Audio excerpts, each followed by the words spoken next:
कर दो, केवल आयुपैक नेमी।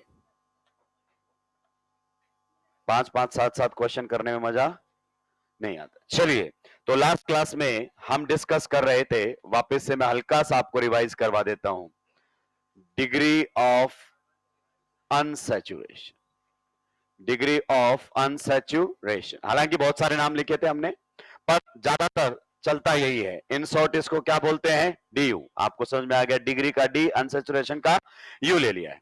क्लियर? अब ध्यान से सुनिए, मैंने आपको डेफिनेशन बताई थी कि किसी भी कंपाउंड को सैचुरेटेड कंपाउंड में कन्वर्ट करने के लिए, किसमें? सैचुरेटेड।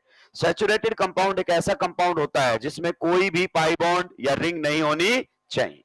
पाई बॉन्ड भी नहीं होना चाहिए, रिंग भी नहीं होने चाहिए। क्लियर? कन्वर्ट करने के लिए उसमें कितने मोल्स ऑफ हाइड्रोजन ऐड करने चाहिए? तो अगर मान लीजिए हमारे सामने जैसे ये कंपाउंड है, आप बताइए इसमें कितना पाई बॉन्ड है बच्चे? एक पाई बॉन्ड। तो आप बताइए इसमें एक पाई बॉन्ड है तो कितना मोल हाइड्रोजन का ऐड करना पड़ेगा? 1 मोल। तो यहीं से हमें समझ में आ गया कि डी कितना है इसका? 1। क्लियर? तो ये आप लोगों के सामने बन जाएगा कुछ इस तरीके से, आपका पाई बॉन्ड सुलट जाएगा और हाइड्रोजन हाइड्रोजन जुड़ जाते हैं। जब भी हाइड्रोजनेशन होता है तो आपका पाई बॉन्ड टूट जाता है, हाइड्रोजन हाइड्रोजन जुड़ जाता है, सिग्मा बॉन्ड बन जाता है। नेक्स्ट वाले में अगर अपन बात करें तो ये हमारे सामने दिया हुआ है, देखकर बताओ इसमें कितने पाई बॉन्ड हैं? तो यहां पर साफ साफ हमें कितने पाई बॉन्ड दिख रहे हैं? 2। तो बताइए हाइड्रोजन के कितने मोल ऐड करने पड़ेंगे? 2 मोल। तो बताइए इसका डी कितना हो गया है? 2। तो सर ये तो साफ दिख रहा, रिएक्शन करवा ही क्यों रहे हो? क्योंकि बच्चे मेन कॉन्सेप्ट तो आया कहां से है? रिएक्शन से। हो सकता है आपने सीधा पढ़ लिया हो, D is equal to number of pi bond plus number of rings, लेकिन कॉन्सेप्ट तो यहीं से आया है। क्लियर? नेक्स्ट मान लीजिए हमारे सामने ये रिंग गिवन है, इस पर मैं आपका इस प्रकार से बना देता हूं कंडेंस स्ट्रक्चरल फॉर्मूले से। अगर इसको ओपन चेन में कन्वर्ट करना है तो कितना मोल हाइड्रोजन ऐड करना पड़ेगा मुझे? 1 मोल। क्लियर? तो आपका अभी तक कौन सा बॉन्ड टूट रहा था? पाई। अब कौन सा टूट जाएगा? सिग्मा। तो एक एच इधर जुड़ जाएगा, एक एच उधर जुड़ जाएगा। तो बताइए किस में कन्वर्ट हो जाएगा? ये ओपन चेन। तो यहां पर आपने एक हाइड्रोजन जोड़ दिया है और यहां पर भी आपने एक हाइड्रोजन जोड़ दिया है। क्लियर? आपने शायद एक बात पर ध्यान नहीं दिया जो कि आपको ध्यान देना चाहिए। आप देखो ये आपके सामने कौन था? एल्कीन। एल्कीन। इसमें हाइड्रोजन जुड़ने के बाद ये किस में कन्वर्ट हुआ? एल्केन। पक्का? ये आपके सामने कौन था बताओ? एल्काइन। सही बात है कि नहीं? और इसमें हाइड्रोजन जुड़ने के बाद ये भी किस में कन्वर्ट हुआ? एल्केन। सही बात है? ये आपके सामने बताओ क्या था? Cyclo alkane. और इसमें भी हाइड्रोजन जुड़ने के बाद ये किस में कन्वर्ट हुआ? एल्केन। तो इससे पता चलता है कि शायद एल्केन्स में हाइड्रोजन की कोई डेफिशिएंसी नहीं होती। So alkane is going to be the reference molecule. अगर हमें पता करना है कि किसी में हाइड्रोजन्स की कमी है या नहीं है तो रेफरेंस मॉलिक्यूल कौन होगा? एल्केन्स। भाई आप डॉक्टर के पास गए, क्लियर? डॉक्टर ने बोला कि भाई आप में हीमोग्लोबिन की कमी लग रही है, टेस्ट करवाइए। तो आप जब टेस्ट करवाते हैं तो रेफरेंस वैल्यू लिखी होती है कि अगर इतना है तो ठीक है, इससे कम है तो आप में डेफिशिएंसी है। तो रेफरेंस कौन रहेगा हमारे लिए? एल्केन्स। एल्केन्स में जितने मैक्सिमम हाइड्रोजन होने चाहिए उतने हाइड्रोजन्स होते हैं। बाकी इसमें भी हाइड्रोजन की डेफिशिएंसी है क्योंकि आप देखो इसमें हाइड्रोजन क्या हो रहे हैं? ऐड हो रहे हैं। इसमें भी हाइड्रोजन की डेफिशिएंसी है क्योंकि हाइड्रोजन क्या हो रहे हैं? ऐड हो रहे हैं। इसमें भी हाइड्रोजन की डेफिशिएंसी है क्योंकि हाइड्रोजन क्या हो रहे हैं?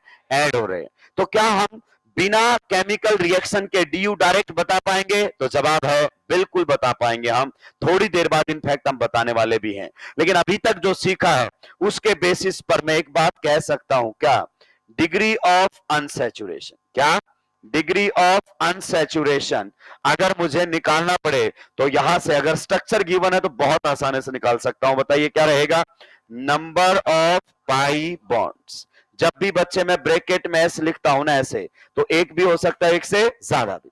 प्लस अगर अपन बात करना चाहें number of rings, number of pi bond plus number of rings. उम्मीद करता हूं यहां तक तो हमने बातें कर ली थी। क्लियर? अब हम आगे बढ़ते हैं। क्वेश्चन लिखिए, find out the D. Find out the D. इसी के बेसिस पर अभी हम स्ट्रक्चर गिवन है तो डी कैसे पता करेंगे? Find out the D.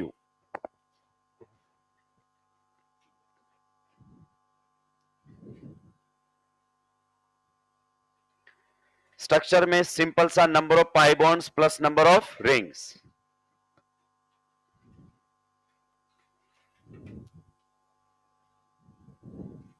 आगे बढ़ सकता हूं? चलिए, अब आपके सामने क्वेश्चन था फाइंड आउट द DU।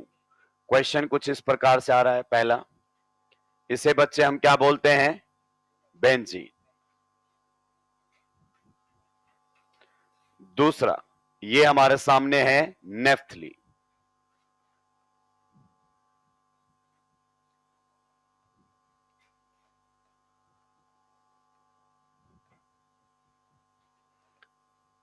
तीसरा, ये हमारे सामने है एंथ्रासीन।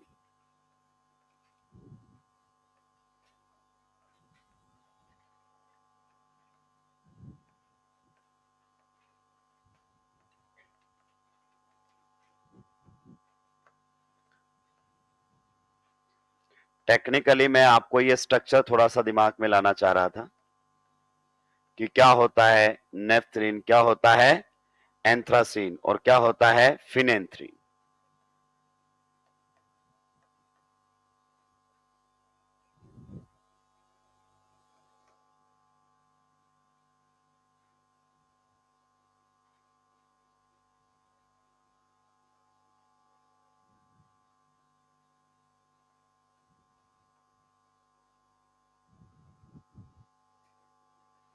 DU पता कीजिए दोस्तों जल्दी से जल्दी।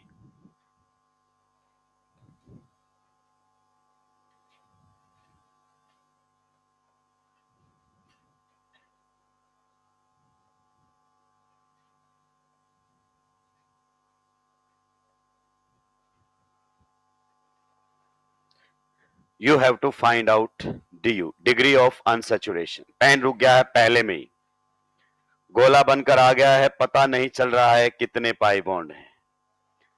सो given structures are the resonance hybrid. Benzene का रेजोनेंस हाइब्रिड बना हुआ है, नेफ्थलीन का रेजोनेंस हाइब्रिड बना हुआ है, एंथ्रासीन का रेजोनेंस हाइब्रिड बना हुआ है एंड फिनेंथ्रीन का रेजोनेंस हाइब्रिड बना हुआ है।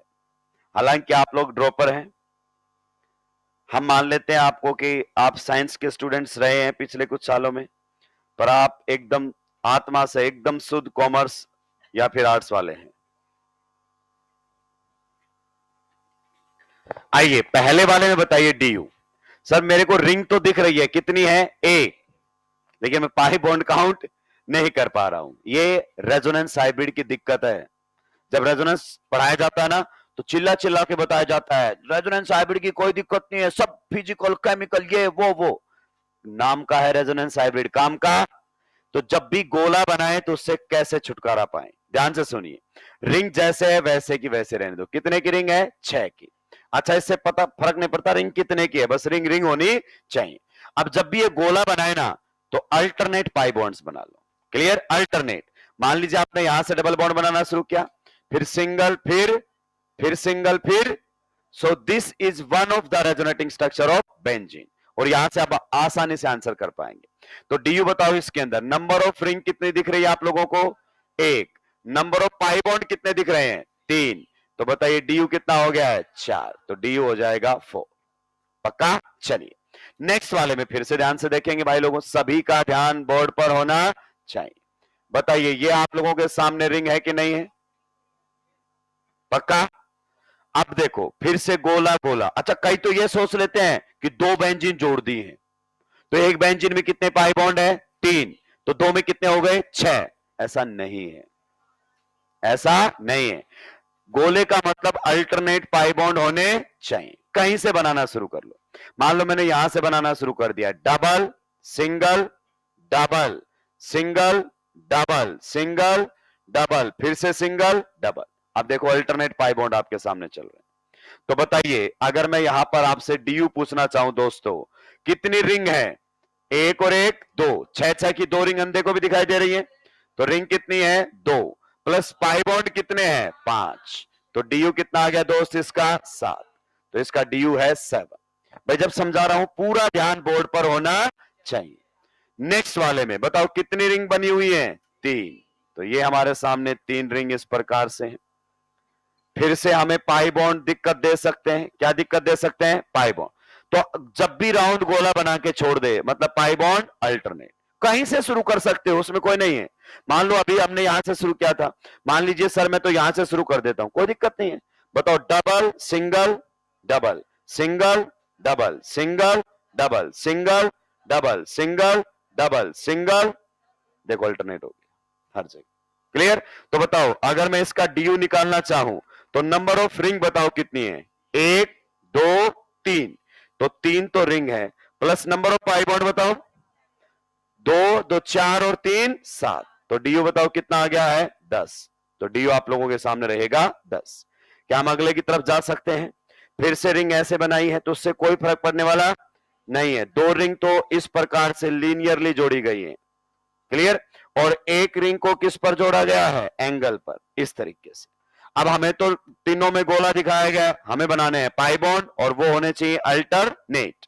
तो कहीं से शुरू कर दो, मान लो इस बार आपने यहां लिख दिया डबल, ठीक है, डबल, फिर उधर चलो सिंगल डबल, फिर सिंगल डबल, फिर देखो सिंगल डबल, इधर आ चुका है, ये देखो डबल बॉन्ड आ चुका है यहां पर, तो यहां क्या होना चाहिए अब, सिंगल, फिर डबल, फिर से सिंगल डबल, फिर से सिंगल डबल, फिर से सिंगल डबल, फिर सिंगल डबल, अपने आप अल्टरनेट हो गए। क्लियर? तो बताइए सबसे पहले आप लोगों के सामने रिंग कितनी है, इसमें 3, और पाई बॉन्ड कितने हैं 7, तो डी कितना हो गया है 10। पक्का? चलिए अगले क्वेश्चन की तरफ चलते हैं दोस्तों। यहां पर बताइए सबसे पहले डी निकालने के लिए मेरे भाई लोगों रिंग कितनी है, रिंग कितनी है 1, पाई बॉन्ड काउंट करो कितने हैं, पाई बॉन्ड कितने हैं 2, वाओ गजब आंखें बंद की हैं भाई आप लोगों ने। 2 टाइप के अंधे होते हैं, एक आंख वाले अंधे और एक बिना आंख वाले, तुम आंख वाले अंधे हो। सीएन सीएन ट्रिपल बॉन्ड होता है, कंडेंस्ड फॉर्म लिखा गया है इसका। कार्बन नाइट्रोजन, कार्बन कितने बॉन्ड बनाता है 4, तो एक तो पीछे बना हुआ है, आगे 3 नाइट्रोजन के साथ है, दिखाई नहीं गए, तो 2 पाई बॉन्ड तो ये रहे, 3 4 5, कितने पाई बॉन्ड है 5, तो डी कितना हो गया 6। क्लियर? चलिए नेक्स्ट वाले क्वेश्चन पर बताइए, डी अगर अपन बात करना चाहें, नंबर ऑफ रिंग्स बताओ 0, पाई बॉन्ड 1 2 3 4, पक्का? तो 4, तो डी कितना आ जाएगा आपके सामने 4। तो अगर स्ट्रक्चर गिवन है तो डी निकाल सकते हैं, जी हां बेहद आसानी से। अब इस पर ज्यादा एक्सपर्टीज हासिल करने की जरूरत नहीं है, मैंने ये वाले भी इसलिए करवाए सो दैट आपको पता चले बेंजीन क्या होता है, नेफ्थलीन क्या होता है, एंथ्रासिन क्या होता है और फिनेंथ्रीन क्या होता है। धीरे धीरे ये कॉमन नेम आपको याद हो जाए, बाकी कोई पर्पस नहीं था। तो स्ट्रक्चर गिवन है तो बहुत आसानी से हम डीयू पर बातें कर सकते हैं। कई बार हमें डीयू मॉलिक्यूलर फॉर्मूले से भी निकालना पड़ेगा, हमें रिएक्शन नहीं लिखनी है, रिएक्शन नहीं लिखना, इतना टाइम है ही नहीं। तो नेक्स्ट हमारे सामने रहेगा calculation of DU from molecular formula. लिखिए next, calculation of DU from molecular formula. Structure दिया है तो बता देंगे, मॉलिक्यूलर फॉर्मूला दिया है तो भी बता देंगे।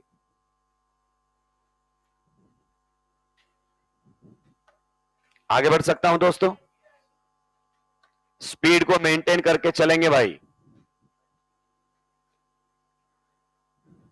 Calculation of DU from molecular formula, from molecular formula, ठीक है। पहला पॉइंट इसके अंदर रहेगा, पहला पॉइंट लिखिए, if molecular formula contains only carbon and hydrogen atoms, if molecular formula contains only carbon and hydrogen atoms, if molecular formula contains only carbon and hydrogen atoms, जिनमें केवल कार्बन और हाइड्रोजन होता है उनको हम क्या बोलते हैं, हाइड्रोकार्बन। क्या बोलते हैं, हाइड्रोकार्बन। 2 ही एलिमेंट प्रेजेंट हो, एक हाइड्रोजन और एक कार्बन, तो उसे हम बोलते हैं दोस्त हाइड्रोकार्बन। इनका ड्यू निकालते हैं। इन फैक्ट आप सीख चुके हैं चीजों को। आइए मैं वापिस चलता हूं, सभी का ध्यान बोर्ड पर होना चाहिए। मैं बार बार एल्केन पर क्यों फोकस कर रहा था, क्योंकि वो हमारा रेफरेंस मॉलिक्यूल है। इधर आओ, इस स्ट्रक्चर को देखकर आपने बोला डी यू कितना है 1, because it contains 1 pi bond, तो डेफिनेटली 1 मोल हाइड्रोजन ऐड होगा। मैं इसका मोलिकुलर फॉर्मूला जानना चाहता हूं आपसे। आप बताओ इसमें कितने कार्बन है? 2, बिल्कुल सही। हाइड्रोजन कितने हैं? रिएक्शन होने के बाद जो प्रोडक्ट बना उसमें कितने कार्बन है और हाइड्रोजन कितने हैं? यानी कि हाइड्रोजन ये एल्केन है, और एल्केन का जर्नल फॉर्मूला पहले से जानते हैं, CnH2n प्लस। सही कह रहा हूं कि नहीं कह रहा हूं? तो एल्केन में हाइड्रोजन कितने होते हैं? दुगने से 2 ज्यादा, मतलब कार्बन के दुगने से 2 ज्यादा। तो मैं सीधा ही बता सकता हूं। आप देखो, आपके पास केवल कार्बन एंड हाइड्रोजन है, तो कितने कार्बन है आपके पास? 2। 2 कार्बन वाली एल्केन बनाओ। इसमें कितने कार्बन है? 2 कार्बन वाली एल्केन में कितने हाइड्रोजन होते हैं? 6, क्योंकि उसमें कोई डेफिशिएंसी। अब डीयू निकाल सकते हो।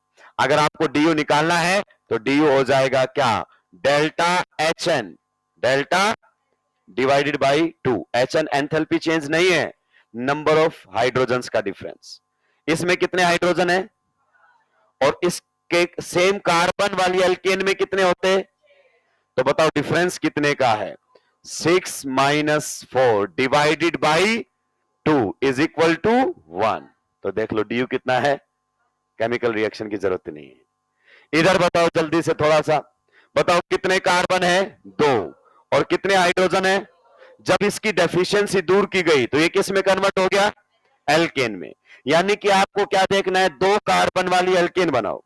तो 2 कार्बन वाली एल्केन में कितने हाइड्रोजन होते हैं? दुगने से 2 ज्यादा, तो कितने होते हैं? 6। और इसमें कितने हैं? 2। डीयू निकालना है, निकाल सकते हो। बताओ कैसे निकालोगे? DU is equal to delta HN divided by 2। कितने हैं? 2, और होने कितने चाहिए थे? 6 divided by 2 is equal to, तो डीयू कितना है? 2। No need of chemical reaction. इधर आओ, आंखें खोलो, बताओ कितने कार्बन है, कितने हाइड्रोजन है? 3 कार्बन वाली अगर एल्केन होती, 3 कार्बन वाली अगर एल्केन होती तो उसमें हाइड्रोजन कितने होते? तो यहीं से बताओ, 3, 3 दूनी 6 प्लस 2 8। पक्का? देखो इसमें आ गए ना 8 हाइड्रोजन। तो डिफरेंस बताओ दोनों में कितने का है? तो ये रहेगा आपके सामने 8 minus 6 divided by 2 is equal to, तो आप देख लो इसका डीयू क्या है? 1। तो अगर आपके मोलिकुलर फॉर्मूले में केवल कार्बन और हाइड्रोजन है तो आपको क्या करना है? गिवन मोलिकुलर फॉर्मूले में कार्बन देखने हैं और उतने ही कार्बन वाली एल्केन बना लेनी, उतने ही कार्बन वाली एल्केन बना लेनी। पक्का? और दोनों में हाइड्रोजन का difference divided by 2, that will be the DU. तो यहां पर जो हम बात कर रहे हैं पहले वाले में ध्यान से सुनिए, इसमें बताओ हम डीयू कैसे निकालेंगे?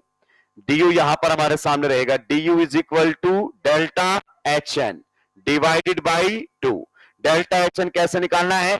गिवन मोलिकुलर फॉर्मूले में कार्बन एंड करस्पॉन्डिंग एल्केन में जो आपके पास हाइड्रोजन होते हैं उन दोनों का डिफरेंस, मतलब जो इसमें दिया है वो हाइड्रोजन और एल्केन में होने चाहिए थे वो हाइड्रोजन, दोनों का डिफरेंस। जैसे क्वेश्चन में शुरू करता हूं, सभी का ध्यान बोर्ड पर होना चाहिए। पहला आपके सामने मान लिया जाता है C4H8 और मुझसे पूछता है डीयू कितना है इसका। क्लियर? अब ध्यान से सुनिएगा, एक और फॉर्मूला भी होता है लेकिन वो टाइम टेकिंग है, हमें आगे कैलकुलेशन करना है तो खटक से आंसर आना चाहिए। तो आप बिल्कुल जब समझो एकदम जीरो लेवल से, इसमें हाइड्रोकार्बन में आप बताओ कार्बन कितने हैं? आपको क्या करना है? 4 कार्बन वाली क्या बना लेनी है? एल्केन। बताओ एल्केन में हाइड्रोजन कितने होते हैं? दुगने से 2 ज्यादा, तो 4 दूनी 8 और 2। पक्का? अब डीयू निकाल दो। डीयू इज इक्वल टू बताओ क्या होता है? Delta HN divided by 2, delta HN divided by 2। बताओ इसमें कितने हाइड्रोजन्स हैं और होने कितने चाहिए थे? डेफिशिएंसी है इसमें, कितने की डेफिशिएंसी है? तो 10 minus 8 divided by 2 is equal to, तो इसका DU1। पेन चलाने की जरूरत नहीं पड़ेगी, थोड़ी देर बाद सीधे आंसर आएंगे। मान लीजिए आपके सामने मोलिकुलर फॉर्मूला दिया गया है C5, अगर अपन बात करना चाहें H6, तो आपको क्या करना है? सीधा 5 कार्बन वाली क्या बना लेनी है? एल्केन। तो बताइए 5 कार्बन वाली एल्केन में हाइड्रोजन कितने होते हैं? 5 दूनी 10 और 2 12। तो अगर मुझे डीयू निकालना है दोस्त मेरे, तो डीयू क्या रहेगा बताओ? Delta HN divided by 2। कितने हाइड्रोजन है 6, होने कितने चाहिए थे 12। तो बताइए कैसे निकालेंगे 12 minus 6 divided by 2 is equal to, तो डी रहेगा 3। मान लीजिए आपके सामने आ गया है C6H6, तो कैसे हैंडल करोगे, 6 कार्बन वाला क्या बना लो एल्केन, तो ये हमारे सामने रहेगा C6H14। पक्का, बताओ डी क्या रहने वाला है बच्चों, delta HN divided by 2। 6 carbon वाले में हाइड्रोजन कितने होने चाहिए थे 14, हैं कितने 6, तो डिफरेंस बताओ 14 minus 6 divided by 2 is equal to 4। तो अगर आपके पास मोलिकुलर फॉर्मूला है खटाखट डी बता सकते हो। मान लीजिए आपके पास है यहां पर C6H14, क्या है C6H14, 6 कार्बन वाली एल्केन में बताओ कितने हाइड्रोजन होने चाहिए थे, दुगने से 2 ज्यादा। बताइए इस बार डी कितना आने वाला है, delta HN divided by 2, 0 divided by 2 is equal to, तो इसमें किसी प्रकार की हाइड्रोजन की डेफिशिएंसी नहीं है, तो थोड़ी देर बाद आपके बिना पेन चले बनने चाहिए। अब इसमें 25 क्वेश्चन करने की जरूरत नहीं है, समझ में आ गया, अब आगे बढ़ो क्योंकि डायरेक्ट क्वेश्चन नहीं आता है, जल्दी सुलटाएंगे आगे बढ़ेंगे।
सुलटा दिया है, मतलब इस तरीके से ग्रिप बनानी है कि पेन चलाए बिना डी निकाल दो, क्योंकि डी निकालने में पेन चला रहे हो तो आइसोमर निकालने में तो बहुत टाइम लगेगा, फिर बाहर आके यही कहोगे पेपर बहुत ही लेंथी था, क्योंकि हम कैलकुलेशन में आप देखेंगे कि 20, 25, 30 आइसोमर तक जाएंगे और टाइम लेस देन 30 सेकेंड्स, और ये सब प्रैक्टिस का खेल होगा। सुलटा दिया है पक्का, चलिए next point, second point, second point, if molecular formula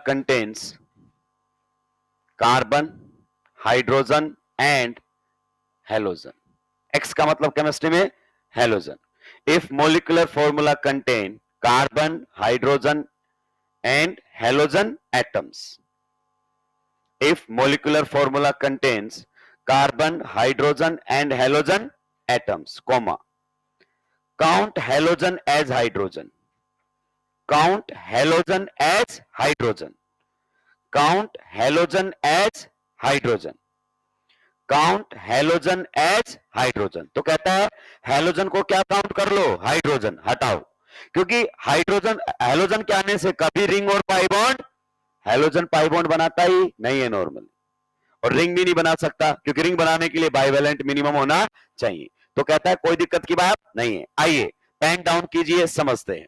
मान लीजिए मेरे पास मोलिकुलर फॉर्मूला गिवन है C4H9Cl, और मुझे कहता है इसका डी पता कीजिए, तो बताओ मोलिकुलर फॉर्मूले में कौन है, कार्बन, हाइड्रोजन एंड हेलोजन। अगर केवल कार्बन हाइड्रोजन होता तो निकाल देते बहुत आसानी से, तो कहता है कन्वर्ट कर लो ना, क्या दिक्कत की बात है इसको।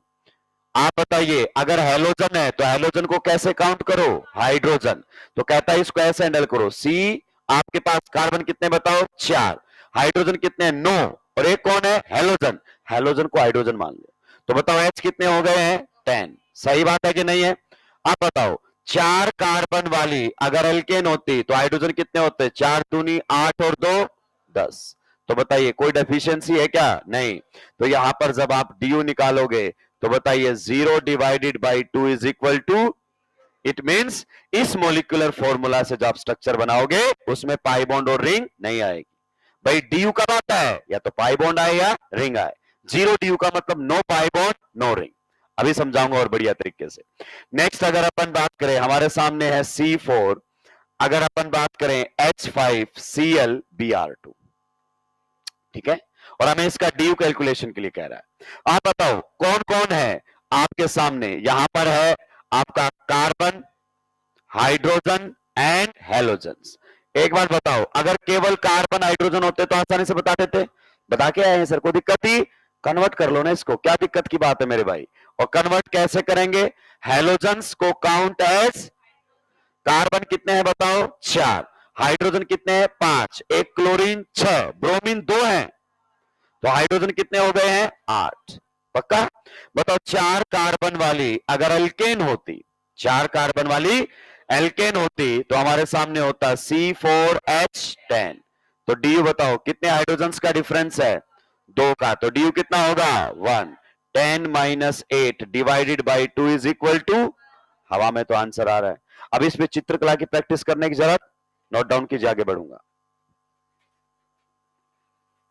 अभी ये सारे दिमाग वाले क्वेश्चंस होंगे और मैंने बोला बिल्कुल जेई एडवांस के पैटर्न पर चलना है कि सर आप तो एक क्वेश्चन बताओ बाकी मैं करूंगा सारे के सारे। अगर आप ऐसा किए तो दोस्तों मैं गारंटी लेता हूं बहुत ही अच्छी परफॉर्मेंस आपकी आएगी।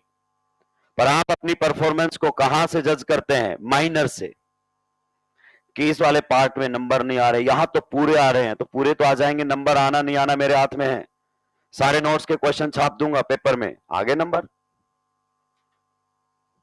नए क्वेश्चन को सॉल्व करके जो कॉन्फिडेंस आता है वो अलग ही होता है।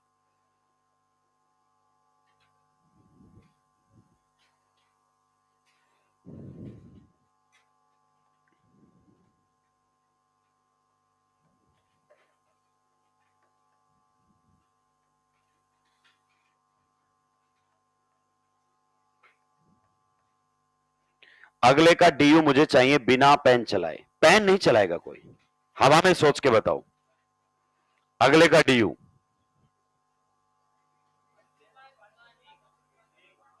कितना होगा, ये कमाल है। डीयू निकालने का एक फॉर्मूला भी होता है, carbon hydrogen nitrogen halogen oxygen sulphur मिला के, लेकिन उसके लिए आपको फॉर्मूला याद करना पड़ेगा, सिंपल सा।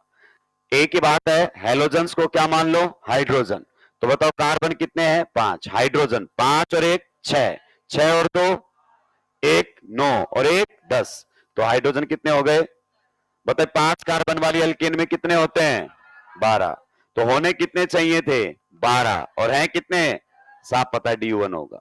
तो यहां से आप डी बता सकते हैं 12 minus 10 divided by 2 is equal to 1, सुलटा दीजिए। केस नंबर 3, 2 बता दिए मैंने, टोटल 4 केस हैं।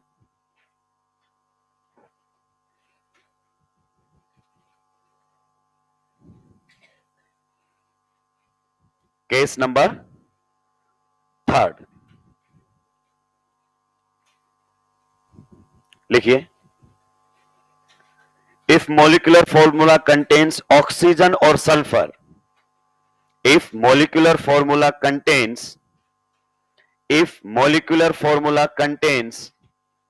oxygen or sulfur, if molecular formula contains oxygen or sulfur, comma लगाकर इग्नोर देम, बिल्कुल ऐसे इग्नोर करो जैसे क्लास में मास्टर को इग्नोर किया जाता है। ऑक्सीजन और सल्फर है तो ये मानो कि वो है ही, और डी निकाल दो। कहना क्या चाहते हो सर, देखिए मान लीजिए आपके सामने है C4H8O और मुझे इसका डी पता करना है, तो कहता है ऑक्सीजन के होने और ना होने से कद्दू फर्क, साइड करो इसको। तो मतलब मैं क्या समझू सर, कि इसको यही समझो तुम C4H8, ऐसा ही समझो आप, ऑक्सीजन के ना होने से और होने से कोई मतलब नहीं है। तो बताओ 4 कार्बन वाली अगर एल्केन होती, 4 कार्बन वाली एल्केन होती तो कितने हाइड्रोजन होते, 4 दूनी 8 और 2, बताइए डी कितना आएगा, सीधा लिख सकता हूं, ये कहना चाहता है। मान लीजिए अगर अपन बात करें, ये हमारे सामने है C4H8O2, C4H8O2 ऑक्सीजन कितने हैं इस बार? 2। तो जब आपने एक सर को इग्नोर कर दिया है तो 2 को भी इग्नोर किया जा सकता है। जब बात इग्नोर करने की आई गई है तो उससे फर्क ही नहीं पड़ता। तो सिंपल C4H8 मानो तुम। तो ऑक्सीजन को इग्नोर कर दो, एक है तो भी, ज्यादा है तो भी। आप बताइए 4 कार्बन वाली एल्केन में कितने हाइड्रोजन होते हैं? 4 दूनी 8 और 2 10। सही बात है कि नहीं है? और इसमें कितने हैं? 8। मतलब इसमें हाइड्रोजन की डेफिशिएंसी है। सो DU इज इक्वल टू 1। ध्यान से सुनते हुए जाना दोस्तों। नेक्स्ट अगर मैं आप लोगों के सामने रख देता हूं तो हमारे सामने कुछ इस प्रकार से है। C5 अगर अपन बात करना चाहें H8O3, C5H8O3। अब बताओ इसका DU क्या होगा? जल्दी से आप बताओ। ऑक्सीजन को तो क्या करना है? इग्नोर। तो C5 और क्या मान लो? H8। तो बताइए 5 कार्बन वाले में हाइड्रोजन कितने होते हैं? 12। डिफरेंस कितने का है? 2 का। सॉरी, डिफरेंस कितने का है? 4। तो DU सीधा आ रहा है कि नहीं आ रहा है? मान लीजिए आपके सामने होता C4H10O, DU बताओ जल्दी से, सीधा हवा में DU 0। मान लीजिए आपके पास होता C3H8 सल्फर, DU बताओ जल्दी से 0। ऐसे हवा में आंसर आना चाहिए। तभी तो आपके मैं क्या बोल रहा हूं, कॉन्सेप्ट हमेशा पिन पॉइंट होने चाहिए, मिनिमम टाइम में आंसर तक पहुंचा दे। सुलटाइए, आगे बढ़ूंगा।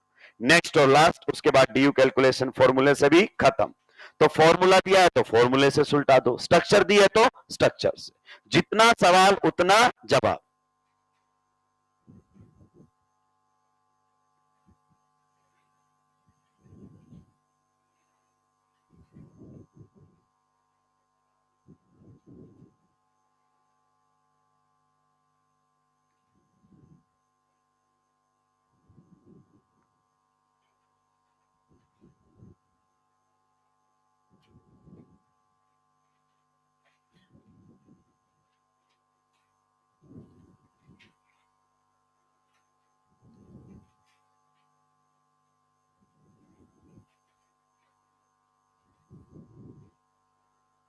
हाइड्रोजन को क्या मानना है? हाइड्रोजन। ऑक्सीजन सल्फर को इग्नोर। तो आप सीधे हाइड्रोकार्बन पर ही जा रहे हो। एक बचा है कौन? नाइट्रोजन।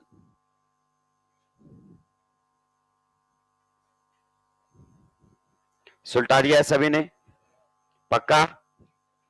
आगे बढ़ सकते हैं दोस्तों। फोर्थ पॉइंट लिखिए।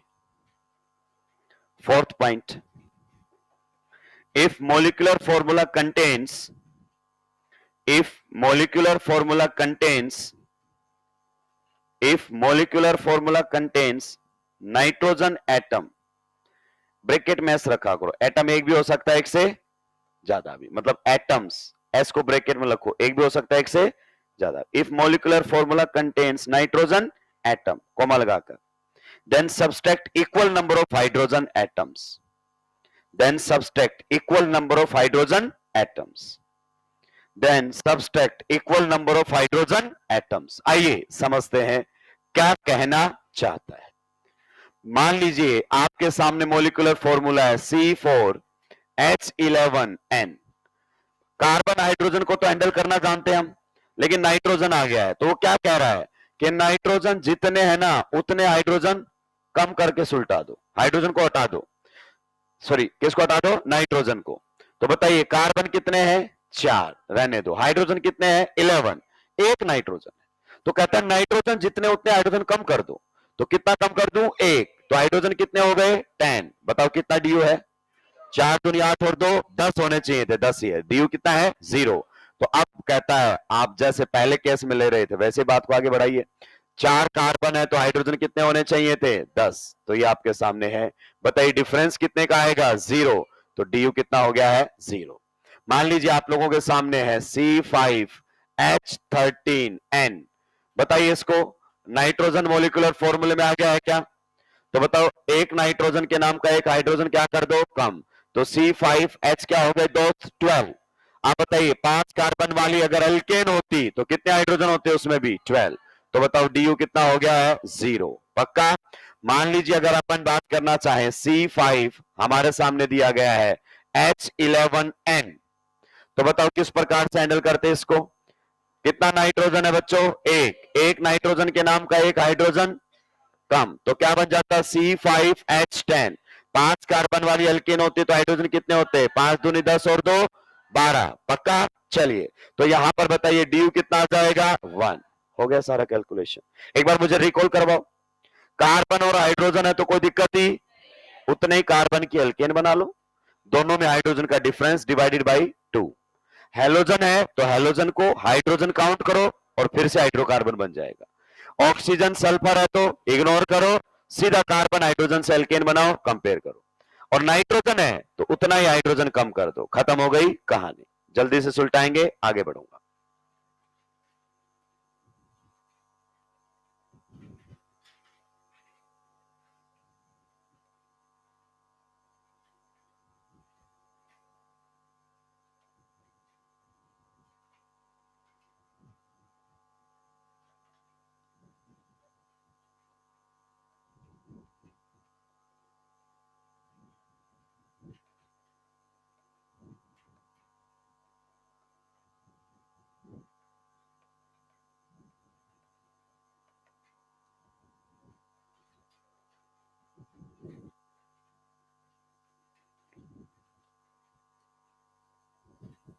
फॉर्मूला जो होता है कि फॉर्मूली होता है? ये होता है कि ये होता है?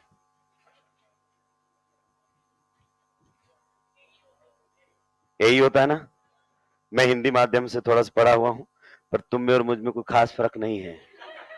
खुश हो जाते हो कि कुछ तो इससे ज्यादा जानते हैं। मैं नहीं बताता तो तुम में से कोई गलती भी नहीं पहचान पाता, और कुछ तो ये सोच रही क्या अजीब सा लिख दिया इसने, पहला ही ठीक लग रहा था मुझे तो। देखिए, हिंदी माध्यम से जो पढ़े हुए हैं ना, उनको प्रोनाउंसिएशन चाहे कैसा भी आए, लेकिन भाई साहब ग्रामेटिकल मिस्टेक नहीं करते वो। हमारे टीचर पीटते ही हमको इंग्लिश में किस पर थे? Grammatical mistake. बाकी प्रोनाउंसिएशन तो उनका हमसे भी खराब होता था। सरकारी स्कूल वाले प्रोनाउंसिएशन पर ध्यान देते ही उनका खुद का अपना चलता है। कोई इंग्लिश पढ़ा हुआ बच्चा कॉन्वेंट स्कूल का आ जाता गलती से, तो वो ढंग से बोलता तो उसको तो साइड मिटा देते, ज्यादा अंग्रेजी बोला उधर पर 3 मैथ के सवाल करके दिखा, वो नहीं होते, फिर बराबर कर देते थे। आइए जर्नल फॉर्मूला देखिए, मैं आपको यह जताना चाह रहा हूं कि आपको जर्नल फॉर्मूला बनाने की जरूरत है नहीं, कॉमन सेंस का काम है। आपको बोला गया है which of the following is journal formula of aldehyde, तो एक एल्डिहाइड बनाओ, पुट करके देख लो, जो सेटिस्फाई करेगा वो होगा, नहीं तो नहीं होगा।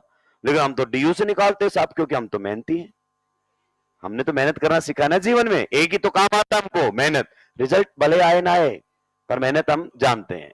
तो देखिए, अगर मैं आपसे पूछना चाहूं एल्केन का जर्नल फॉर्मूला, तब आपको अच्छे से याद है। एल्केन में अगर कार्बन कितने हैं? एन, तो हाइड्रोजन कितने होंगे बताओ? 2n+2, दुगने से 2 ज्यादा। अब आप बताओ एल्कीन में जाओगे तो एल्कीन में इन का मतलब डबल, एक या एक से ज्यादा? एक डबल बॉन्ड की वजह से DU1। DU1 का मतलब कितने हाइड्रोजन कम होंगे एल्केन के कंपैरिजन में? 2। तो जो आपका एल्केन का फॉर्मूला था CnH2n+2, इसमें से 2 हाइड्रोजन कम कर दो, तो 2 हाइड्रोजन कम कर दोगे तो बन जाएगा CnH2, जनरल फॉर्मूला।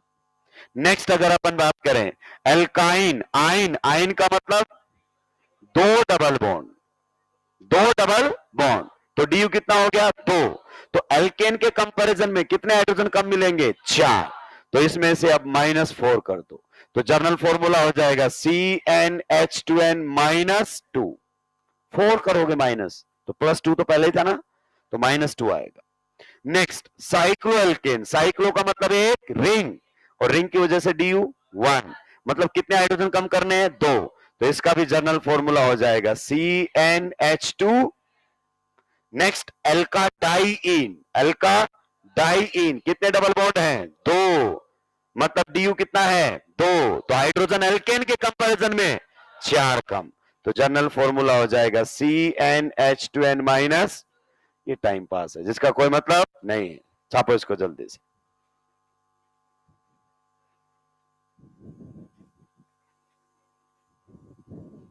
एल्केन के कंपैरिजन में चलते रहो।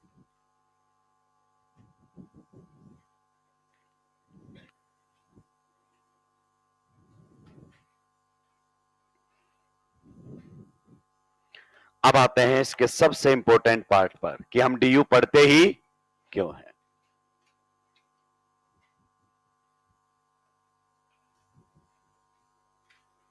Significance of DU.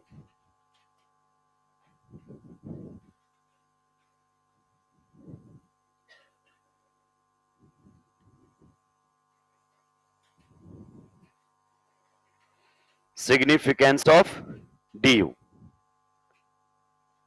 कि डीयू का क्या सिग्निफिकेंस है, एक बार आप नोट कर दें तो मैं आपको समझाना शुरू करूं। सिग्निफिकेंस ऑफ डीयू कि आपने ठीक है डीयू निकाल लिया, क्यों निकाल रहे हो, क्या इसका रोल है। देखिए अगर मैं बात करना चाहूं डीयू की, दोस्तों सभी का ध्यान इधर होना चाहिए, तो डीयू किसी भी कंपाउंड की कुंडली आपके हाथ में दे देता है।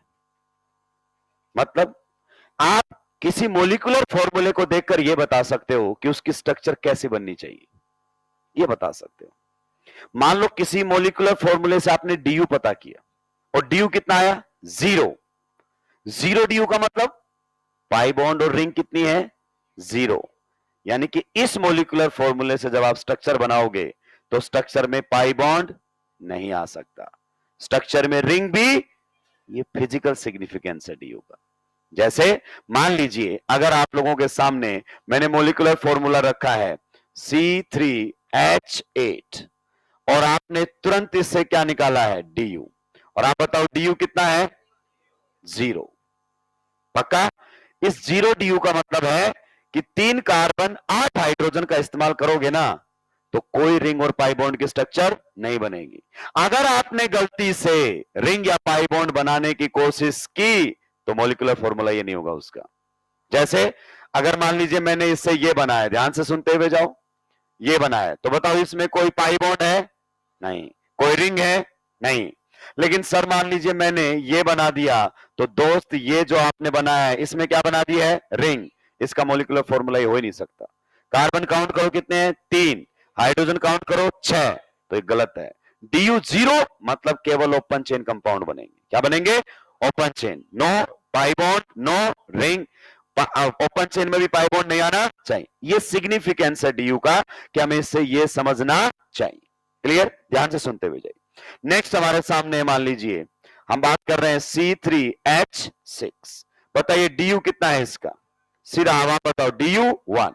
अब समझो डीयू 1 का मतलब है कि आपके सामने या तो क्या बनेगा स्ट्रक्चर में 1 पाई बॉन्ड, क्या बनेगा 1, या फिर स्ट्रक्चर में आप क्या बनाओगे 1 रिंग। कंपलसरी है, दोनों में से कोई एक बनाना ही पड़ेगा। आप बताओ, आप अच्छे से जानते हैं डीयू इज इक्वल टू क्या होता है, नंबर ऑफ पाई बॉन्ड्स, पक्का, प्लस नंबर ऑफ, सही बात है कि नहीं है दोस्तों। अब आप बताओ इसका सम कितना है, 1, आपने बोला डीयू 1 है, तो आप बताओ अगर पाई बॉन्ड 1 हो गया तो रिंग कितनी हो जाएंगी, और अगर रिंग 1 हो गई तो पाई बॉन्ड कितना हो जाएगा। यानी कि या तो पाई बॉन्ड ही आएगा स्ट्रक्चर में या तो रिंग, एक टाइम पर पाई बॉन्ड और रिंग दोनों नहीं आ सकती। क्लियर, तो ट्राई करते हैं। देखो पहला इस मोलिक्यूलर फॉर्मूले से मैंने ये स्ट्रक्चर बनाई, आप चेक करो इसमें कितने कार्बन है, 3, सही है। कितने हाइड्रोजन है, सही है। तो देखो आपके स्ट्रक्चर में क्या आ गया है, पाई बॉन्ड। नेक्स्ट मैं इसी मॉलिक्यूलर फॉर्मूले से ये वाली स्ट्रक्चर भी बना सकता हूं, और आप बताओ इस बार कोई पाई बॉन्ड आया, नहीं, तो डेफिनेटली रिंग आई होगी। कार्बन कितने हैं, 3, हाइड्रोजन कितने हैं, 6। तो अगर डीयू 1 है तो आप स्ट्रक्चर बनाओगे तो या तो स्ट्रक्चर में पाई बॉन्ड आएगा या रिंग आएगी। क्या सर मैं बिना पाई बॉन्ड के नहीं बना सकता, अगर बिना पाई बॉन्ड के बनाओगे तो ये बनेगी बिना रिंग और बिना पाई बॉन्ड। और आप देखो इसमें हाइड्रोजन कितने हैं, 8, और इसमें कितने हैं, 6, तो ये सेटिस्फाई नहीं करेगा उसको। तो ये सिग्निफिकेंस है कि डीयू पहले ही बता देगा कि स्ट्रक्चर कैसी बननी चाहिए। नेक्स्ट अगर अपन बात करना चाहें तो मान लीजिए कभी आपके सामने मोलिकुलर फॉर्मूला आ जाए C4H6, दोस्तों डीयू बताओ जल्दी से, गर्दन तोड़ दूंगा, राक्षसों को जूता मारूंगा यहीं से ही, और पैक भी करके दूंगा घर के लिए। 4 कार्बन हाइड्रोजन कितने होने चाहिए थे, 10 है कितने 6। हवा में कैलकुलेशन आनी नहीं, पेपर फिर से लेंथी लगेगा। क्लियर? इसीलिए तो सिखाया है, फॉर्मूले से डी क्यों नहीं निकालना सिखाया है, बिकॉज टाइम टेकिंग होता है वो। तो बताइए कितना है डी 2। अब 2 du का मतलब क्या समझे आप बताओ। du होता है number of pi bonds plus number of rings. Sum कितना आना चाहिए टोटल 2। तो हो सकता है 2 पाई बॉन्ड हो, तो रिंग कितनी हो जाएगी, पहला केस। हो सकता है एक रिंग और एक, तो du कितना हो जाएगा 2। हो सकता है 2 रिंग हो, तो पाई बॉन्ड। सही बात है कि नहीं? तो सबसे पहले आपका 2 पाई बॉन्ड। अब 2 पाई बॉन्ड की क्या खास बात है समझो आप। 2 पाई बॉन्ड ऐसा हो सकता, मान लीजिए कि ऐसा सिस्टम हमारे पास, तो 2 पाई बॉन्ड 2 सेम एटम के बीच में आ सकते, एक पाई बॉन्ड 2, तो क्या बन गया ट्रिपल। एक केस ही हो सकता है 2 पाई बॉन्ड का। दूसरा केस समझो 2 पाई बॉन्ड का, ये हमारे सामने है, एक पाई बॉन्ड यहां आ गया और एक पाई बॉन्ड, तो आपके 2 डबल बॉन्ड बन सकते हैं या फिर एक ट्रिपल बॉन्ड बन सकता है। सही बात है कि नहीं है? 2 पाई बॉन्ड से तो आपके पास क्या क्या केस आ सकते हैं, एक केस आ सकता है 1 ट्रिपल बॉन्ड, 1 ट्रिपल बॉन्ड, ठीक है। दूसरा केस बताओ 2 डबल बॉन्ड, आप ऐसे भी कह सकते हैं 2 डबल बॉन्ड। ये दोनों केस किसके हैं, ये दोनों केस के हैं जब आपके पास क्या है 2 पाई बॉन्ड। सही बात है कि नहीं है? आप बताओ इसमें पाई बॉन्ड कितने हैं 2, और इसमें भी कितने हैं, एक में ट्रिपल बन गया और इसमें एक में 2 डबल। सही बात है कि नहीं है? दूसरा केस बताओ, आपके सामने हो सकता है 1 रिंग प्लस 1 पाई बॉन्ड। सही बात है कि नहीं है? ये केस बन सकता है, या फिर केस बन सकता है 2 रिंग्स। क्या ये पॉइंट आपको समझ में आया दोस्तों? आप सर इससे समझाओ क्या क्या एग्जाम्पल हो सकते हैं। पहला आप देखो मैंने ये बना दिया है, इसमें मैंने क्या बनाया है 1 ट्रिपल बॉन्ड। मॉलिक्यूलर फॉर्मूला देखो, कार्बन 4 हाइड्रोजन 6 सेटिस्फाई कर रहा है। नेक्स्ट क्या बनाने हैं 2 डबल बॉन्ड, तो इस प्रकार से मैंने 2 डबल बॉन्ड बनाए। कार्बन देखो कितने हैं 4, हाइड्रोजन देखो कितने हैं 6, बिल्कुल सही बात। नेक्स्ट वाले में अगर अपन बात करना चाहें तो 1 रिंग प्लस 1 पाई बॉन्ड, दोनों साथ में आने चाहिए। ये देखो कार्बन कितने हैं 4, हाइड्रोजन कितने हैं 6, सही बात है। नेक्स्ट 2 रिंग भी बना सकता हूं, तो 2 रिंग कुछ इस प्रकार से आप लोगों के सामने बनकर आ सकती हैं। जरा मेरी बात को आप ध्यान से सुनेंगे।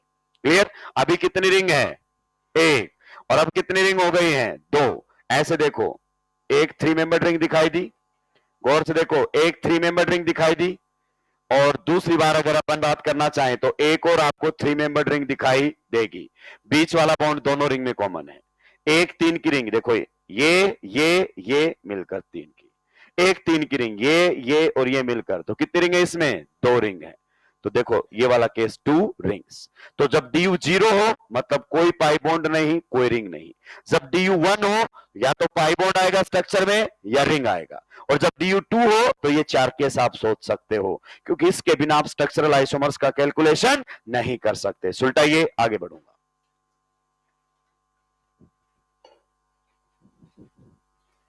जल्दी जल्दी सुलटा देंगे भाई लोगों।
सुलटा दिया है।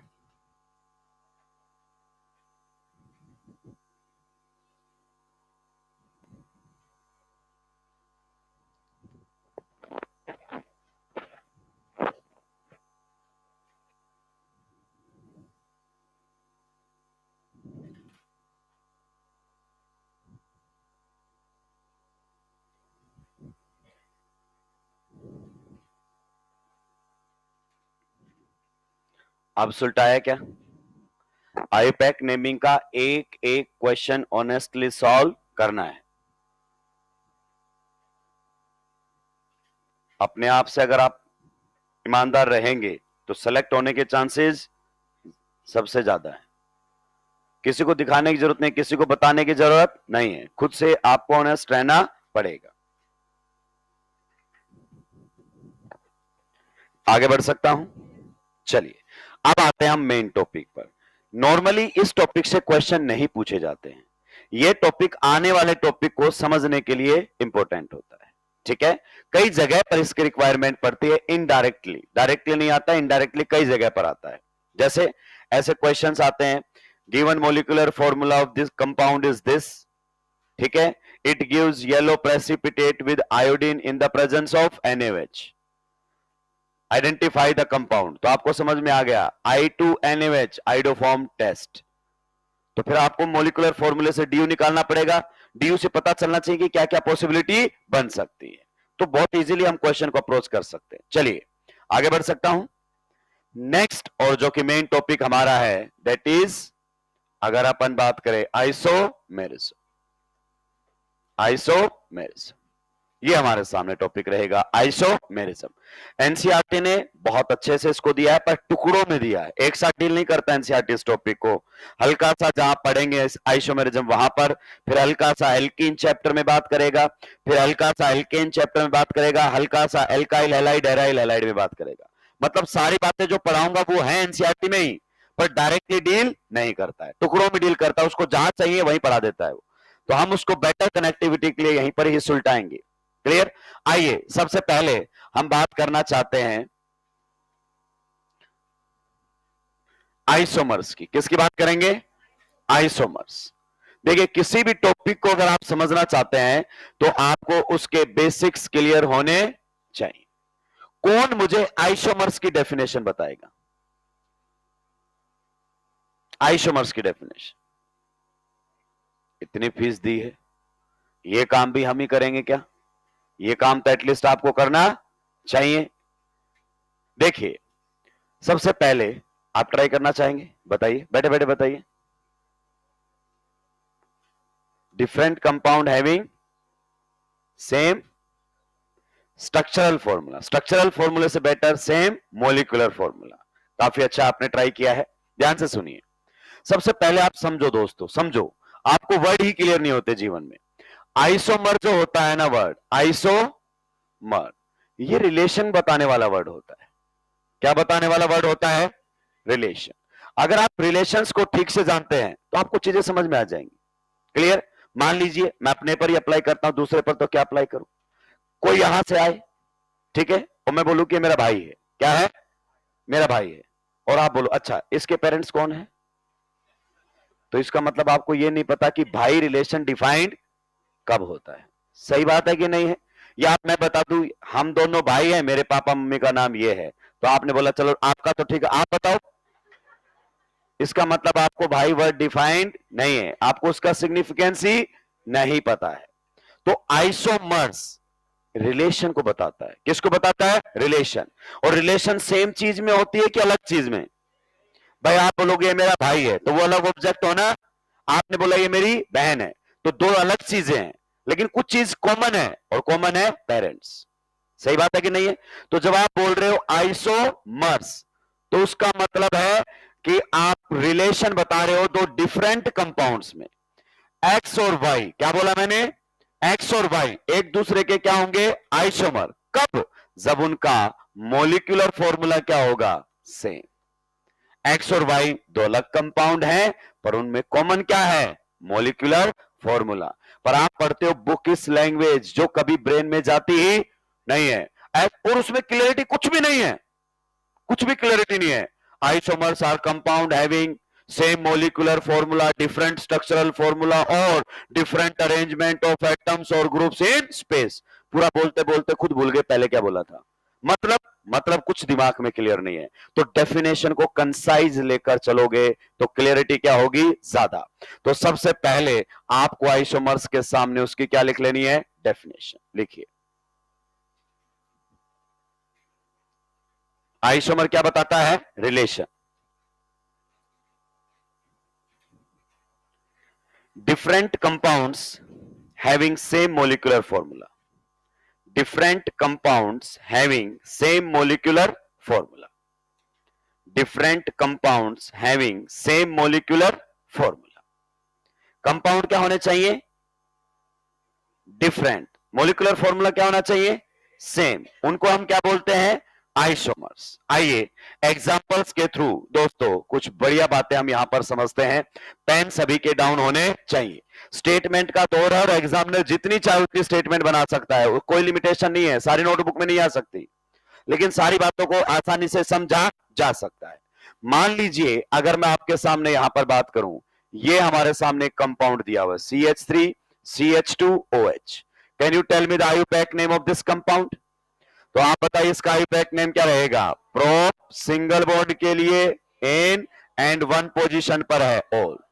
दूसरा कंपाउंड आप लोगों के सामने ये लिखा गया है, ये हमारे सामने है. क्या आप इसका नाम बता सकते हैं? जी हां, इसका नाम रहेगा मिथॉक्सी इथेन. सबसे पहले कंफर्म कर दो, कंफर्म कर दो दोनों कंपाउंड सेम है या डिफरेंट है? दोनों कंपाउंड सेम है या डिफरेंट है? पक्का? कैसे पता चला? आईयूपैक नेम से. अगर सेम कंपाउंड होंगे तो IUPAC name same, different compound होंगे तो आईयूपैक नेम डिफरेंट. लेकिन दोस्तों अगर आप देखोगे तो इनमें एक कॉमन बात है.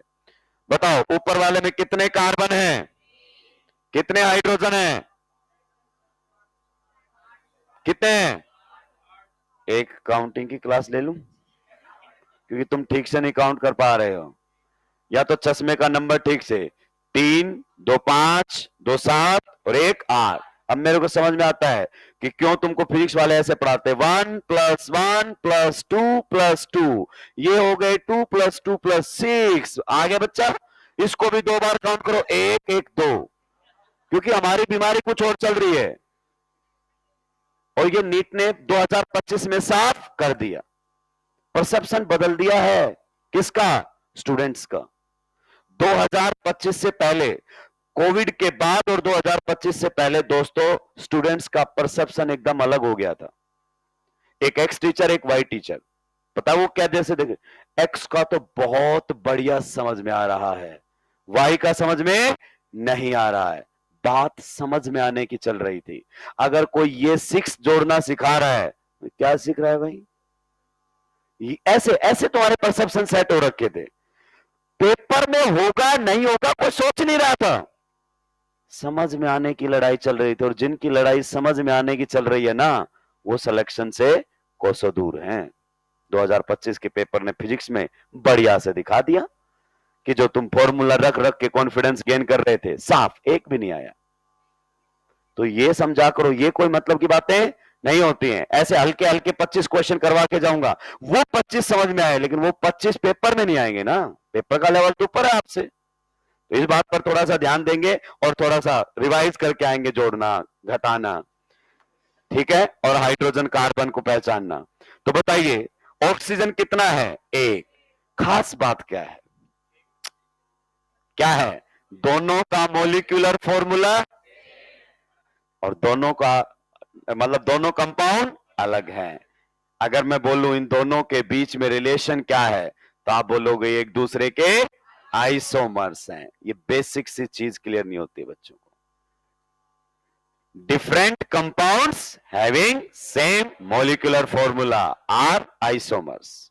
यही पॉइंट आपको समझ में आया? दूसरा स्टेटमेंट का दौर आएगा, बोलेगा आइसोमर्स हैव सेम डीयू, और इस पर स्टार लगा दिया है. इसका मतलब भाई साहब दिमाग चप्पलों से भी नीचे निकल चुका है. आइसोमर्स हैव सेम डीयू, बताइए सही की गलत? वाओ. अगर आइसोमर है तो मॉलिक्यूलर फॉर्मूला, और मॉलिक्यूलर फॉर्मूला सेम है तो डीयू तो सेम, क्योंकि मॉलिक्यूलर फॉर्मूले से तो क्या निकाल रहे हैं? डीयू. अगर इस जैसी दो कोड़ी की बात पर हम स्टार लगा रहे हैं तो फिर अपना लेवल बहुत ही खत्म है. सिंपल सिंपल बातें हैं. नेक्स्ट अगर अपन बात करना चाहें, मान लीजिए किसी दो कंपाउंड्स का डीयू सेम है, तो क्या वो आइसोमर्स होंगे? आइसोमर होने की प्राइम कंडीशन डीयू सेम नहीं होना है, मॉलिक्यूलर फॉर्मूला सेम होना है. जैसे मेरे भाई इधर ध्यान से सुनिए, ये आप लोगों के सामने दिया गया है. दूसरा अगर अपन बात करें तो ये आप लोगों के सामने दिया गया है. बताइए दोनों का डी कितना है, दोनों में डी बताओ कितना है, डी कितना है 1। तो क्या मैं कह दूं ये आइसोमर्स हैं? कैसी बात कह रहे हो। इसका मोलिकुलर फॉर्मूला बताओ, 3 कार्बन 6 हाइड्रोजन 1 ऑक्सीजन। इसका मोलिकुलर फॉर्मूला बताओ, 4 कार्बन, फिर गलती कर दी, कितने हाइड्रोजन है 8। तो दोनों का मोलिकुलर फॉर्मूला अलग, पर डीयू सेम। डीयू सेम होने पर आइसोमर नहीं होते हैं। मोलिकुलर फॉर्मूला, कंपाउंड सेम है कि डिफरेंट, डिफरेंट, डिफरेंट कंपाउंड्स पर डिफरेंट मोलिकुलर फॉर्मूला, ऐसे आइसोमर्स नहीं होते हैं। तो नॉट आइसोमर्स, ये बेसिक हमारे सामने होता है जो हमें क्लियर होता ही नहीं है। सुलटाई दोनों एग्जांपल्स।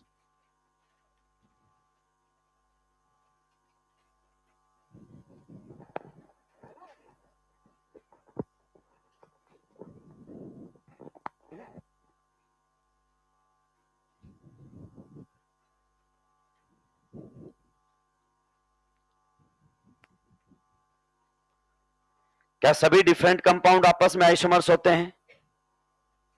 नो। कौन से डिफरेंट कंपाउंड्स? जिनका मोलिक्यूलर फॉर्मूला सेम होता है। आइसो का मतलब सेम, क्या? Molecular formula. आइसो का मतलब सेम, मर का मतलब यूनिट, कि ऐसी यूनिट्स जो सेम मोलिकुलर फॉर्मूला से बनती है।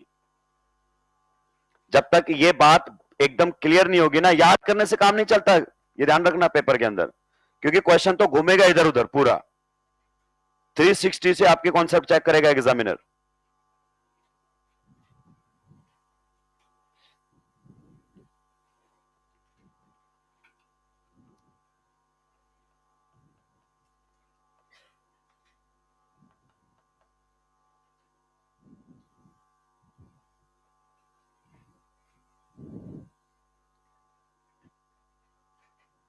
सुलटा दिया है, जल्दी जल्दी सुलटाओ भाई लोगों।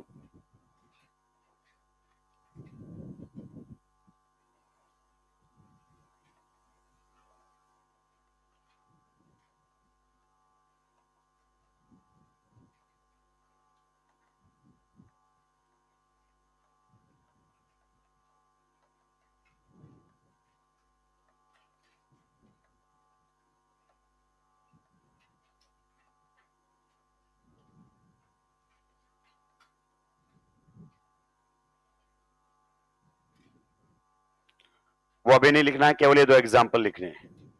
सुलटा दिया है सभी ने। आप बताइए, ये जो आप लोगों के सामने है, ये कौन सा कंपाउंड, इसमें फंक्शनल ग्रुप बताओ कौन है? कीटोन। इसमें फंक्शनल ग्रुप कौन है? एल्डिहाइड। सही बात है कि नहीं है? इसमें 2 फंक्शनल ग्रुप हैं, एक तो एल्कीन और एक एल्कोहल, पक्का? और इसमें ईथर। आप बताइए सारे कंपाउंड सेम है कि अलग अलग है? आईपैक नेम लिख लो, सबका लगाएंगे। कॉमन क्या है? सभी का मोलिक्यूलर फॉर्मूला आप चेक कर सकते हो। सभी में कार्बन काउंट करो कितने हैं? 4। सभी में हाइड्रोजन काउंट करो कितने हैं? हाइड्रोजन काउंट करो कितने हैं? 8। ऑक्सीजन काउंट करो कितना है? Different compounds having same molecular formula. तो ये दोनों आपस में बताओ क्या हुए? आइसोमर्स। कोई भी दो आपस में क्या है? आइसोमर्स। बताओ ये दोनों आपस में फिर क्या हुए? आइसोमर्स। सही बात है कि नहीं है? नेक्स्ट अगर अपन बात करना चाहें, आप बताइए ये दोनों भी आपस में क्या हुए? आइसोमर्स। क्या पहले ही आपस में? नहीं, कोई भी दो। अगर मैं आपसे पूछना चाहूं तो बताइए, अगर इन दोनों में आपस में रिलेशन पूछा जाए तो ये दोनों भी आपस में क्या है? आइसोमर्स। तो सबसे पहले आप समझो आइसोमर क्या है? रिलेशन। मैं पूछ रहा हूं ये आपस में क्या है? तो isomers. So isomer is a relation. जब यही क्लियर नहीं है तो आप क्वेश्चंस को नहीं कर सकते। आप एक बार वापिस से डेफिनेशन को दोहराइए, different compounds having same molecular formula are known as isomers. आप क्वेश्चन को जितना घुमाना है घुमाने दीजिए, कोई दिक्कत की बात? सुलटाई जल्दी से।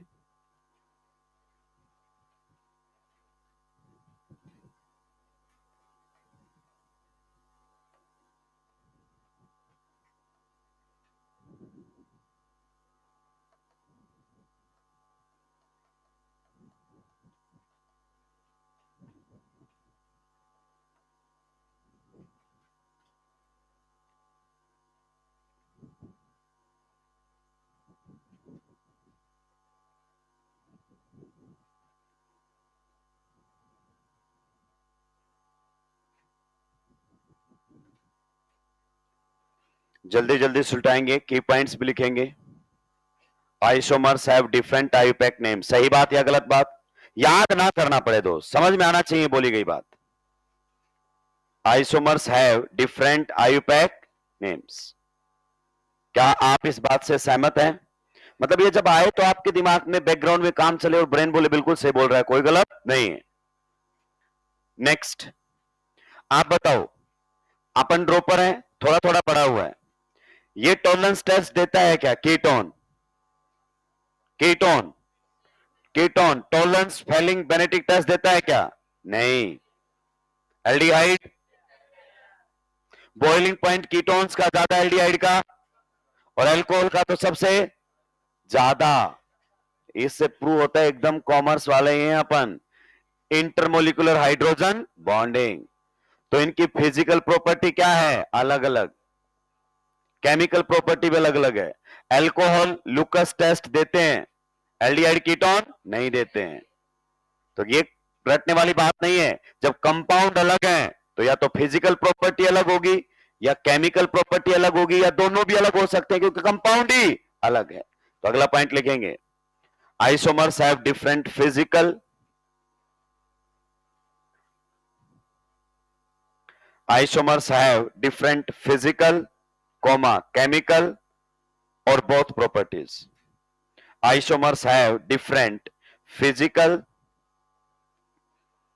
Isomers have different physical, comma chemical, comma chemical और बोथ प्रॉपर्टीज।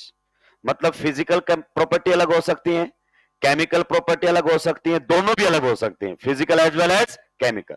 जैसे इन दोनों में देखो फंक्शनल ग्रुप ही अलग अलग है तो इनके रिएक्शन करने का अंदाज अलग होगा, बॉइलिंग पॉइंट भी अलग अलग होंगे।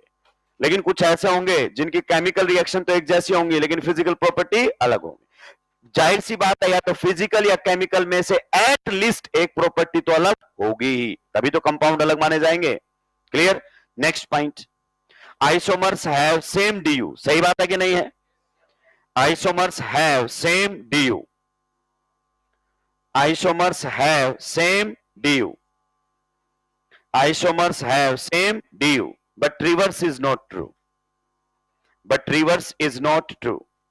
Isomers have same du, but reverse is not true. But reverse is not true का मतलब क्या है?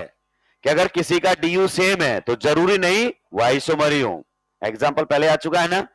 Next point, two homologs can't be isomers, two homologs can't be isomers, two homologs can't be isomers, two homologs can't be isomers. Bracket में लिखो, two homologs can't be, TWO वाला, two homologs can't be isomers. Bracket में लिखो, homologs differ at least by, homologs differ, homologs differ at least by CS2 unit. सही बात है कि नहीं है? कम से कम CS2 का तो डिफरेंस होगा। इसका मतलब समझ रहे हो? CS2 का डिफरेंस होगा मतलब मॉलिक्यूलर फॉर्मूला ही अलग हो जाएगा। जैसे दोस्तों अगर मैं बात करना चाहूं, ये सबसे छोटा एल्डिहाइड, ये इससे आगे वाला एल्डिहाइड, सही बात है कि नहीं है? और ये इससे आगे वाला एल्डिहाइड। और अगर मैं बात करना चाहूं इस प्रकार से, तो आप बताइए ये दोनों एक दूसरे के क्या है? होमोलॉग्स। ये एक दूसरे के क्या है? होमोलॉग्स। आप बताइए ये भी एक दूसरे के क्या है? होमोलॉग्स। होमोलॉग्स की खास बात क्या होती है? Molecular sorry functional group same और काम CS2 यूनिट्स का डिफरेंस, एक का भी हो सकता है, एक से ज्यादा का भी हो सकता है। आप बताइए ये दोनों आपस में क्या है?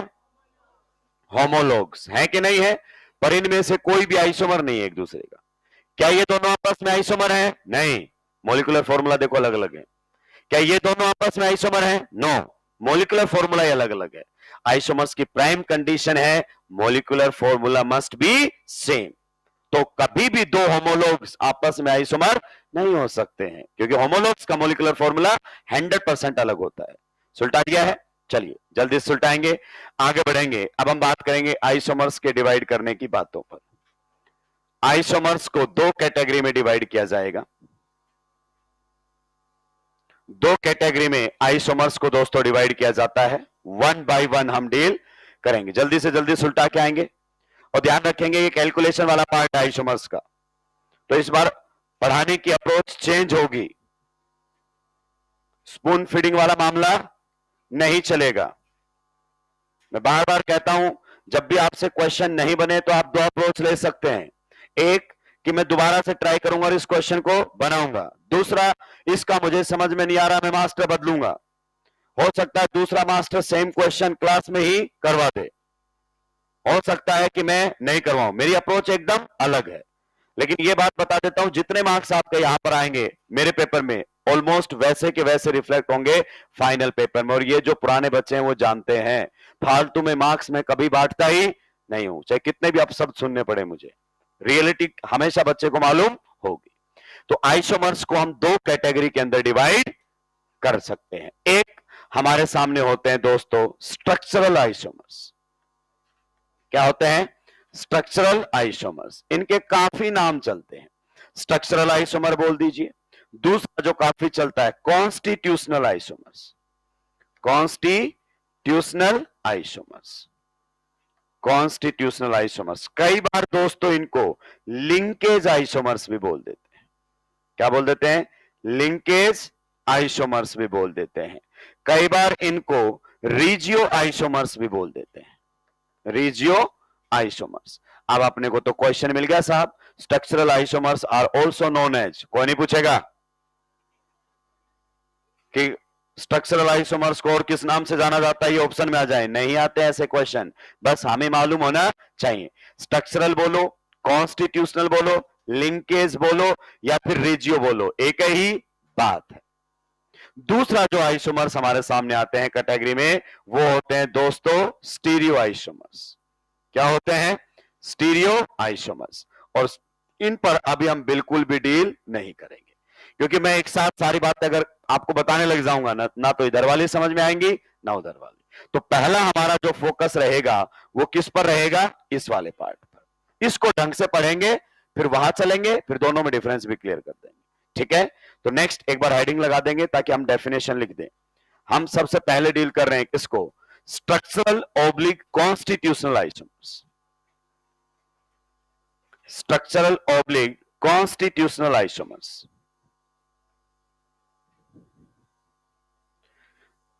Structural oblique constitutional isomers. ठीक है, स्ट्रक्चरल ऑब्लिक कॉन्स्टिट्यूशनल आइसोमर्स। अब अपनी लैंग्वेज में भी हम बहुत क्लियर रहेंगे। अब मैं बार बार नहीं लिखूंगा compounds having same molecular formula और ये अलग वो अलग, सीधा लिखूंगा आइसोमर। अगर मैंने बोल दिया है कि ए और बी आइसोमर हैं, तो दिमाग में क्लियर होना चाहिए दोनों का मोलिकुलर फॉर्मूला। सही बात है कि नहीं है? पक्का? किसी को कोई दिक्कत आपत्ति परेशानी होनी भी नहीं चाहिए। तो लिखिए कॉन्स्टिट्यूशनल या स्ट्रक्चरल आइसोमर्स के सामने isomers having different structural formula. Isomers having different structural formula. Isomers having different structural formula. Isomers having different structural formula. Bracket में लिख सकते हो different connectivity. Different connectivity. Different connectivity. Isomers having different structural formula. Bracket में लिख सकते हो different connectivity. Clear? चलिए आइए एक दो एग्जांपल्स के थ्रू इस डेफिनेशन को हम समझने की कोशिश करते हैं। मान लीजिए दोस्तों मेरे पास एक मोलिकुलर फॉर्मूला दिया हुआ है C4H8। आप बताइए जल्दी से जल्दी DU कितना है इसका? DU बताओ कितना है? 1। पक्का? इसका मतलब आपको पहले क्लियर हो गया है। और क्लियर क्या हो गया है कि जैसे ही आप स्ट्रक्चर बनाओगे तो स्ट्रक्चर में तो पाई बॉन्ड बनाओगे सर आप, या फिर आप बनाओगे रिंग। क्लियर है कि नहीं है? चलिए दोस्तों, तो पहली मैंने स्ट्रक्चर कुछ इस प्रकार से बनाई है, सभी का ध्यान बोर्ड पर होना चाहिए। पहली स्ट्रक्चर मैंने कुछ इस प्रकार से बनाई है और दूसरी स्ट्रक्चर मैंने कुछ इस प्रकार से बनाई है। आप देखो इन दोनों का स्ट्रक्चरल फॉर्मूला अलग अलग है। स्ट्रक्चरल फॉर्मूला आपको बॉन्डिंग पैटर्न के बारे में बताता है, ये जो आपने लिखा है दोस्तों, इसको क्या बोलते हैं? Molecular formula. This is what? Molecular formula. And this is what? Structural formula.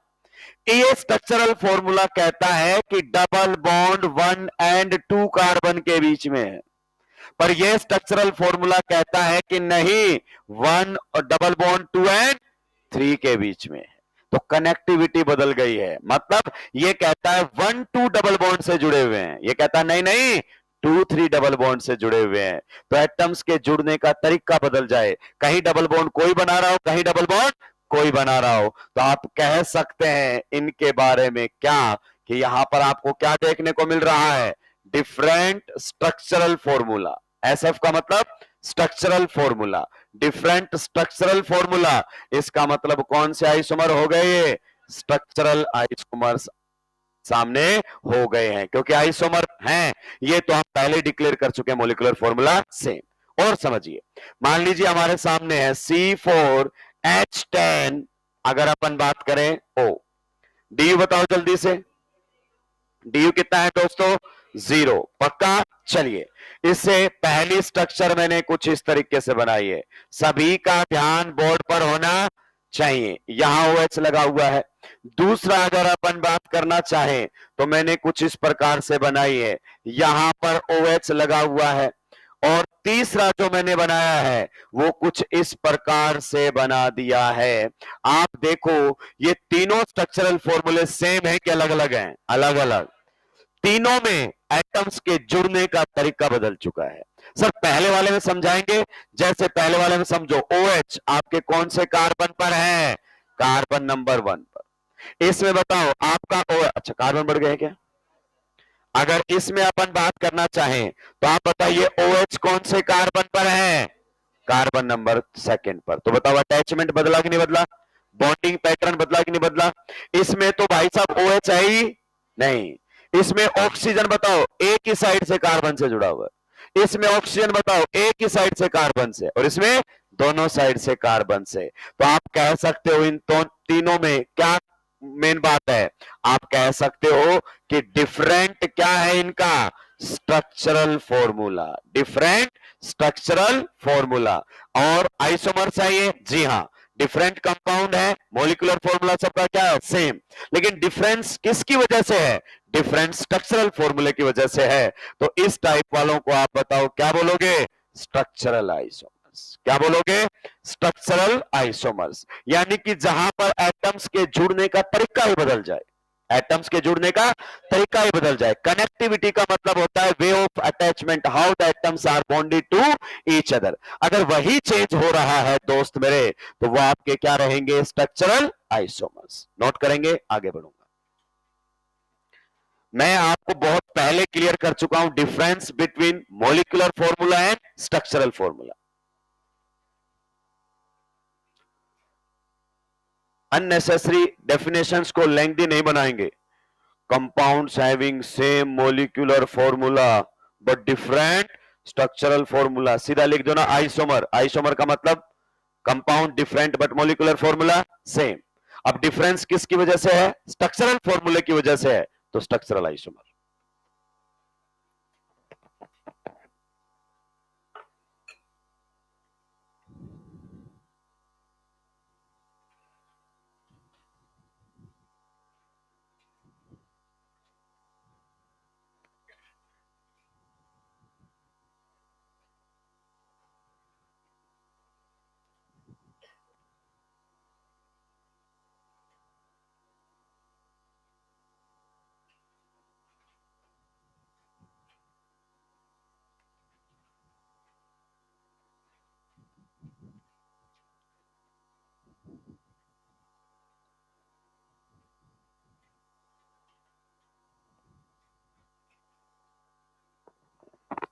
जल्दी जल्दी सुलटाएंगे भाई लोगों, सुलटा दिए हो क्या? एक एक चीज में क्लैरिटी आनी चाहिए, जहां समझ में नहीं आएगा पूछेंगे। हमेशा ध्यान रखिए, आप और मैं एक ही साइड हैं, हम एक दूसरे से झगड़ नहीं रहे। आप भी चाहते हैं आपका सिलेक्शन हो और मैं भी यही चाहता हूं कि आपका सिलेक्शन हो।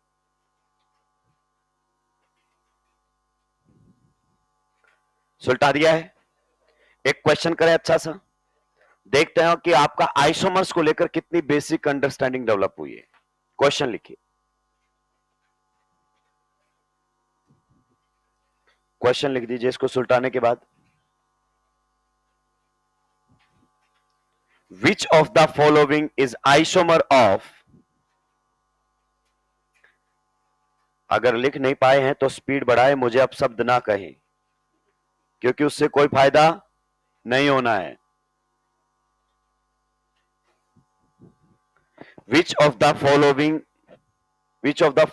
is isomer of ethanoic acid?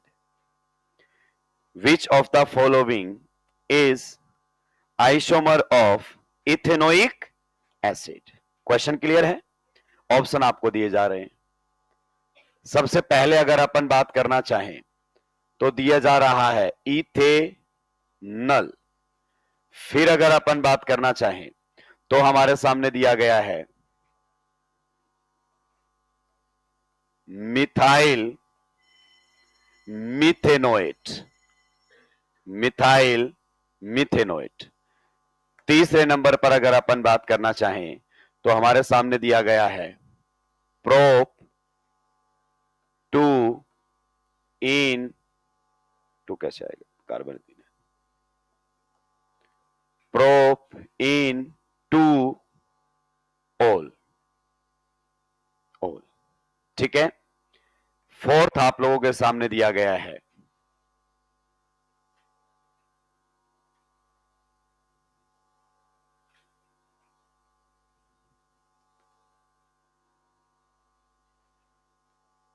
Butanoic acid,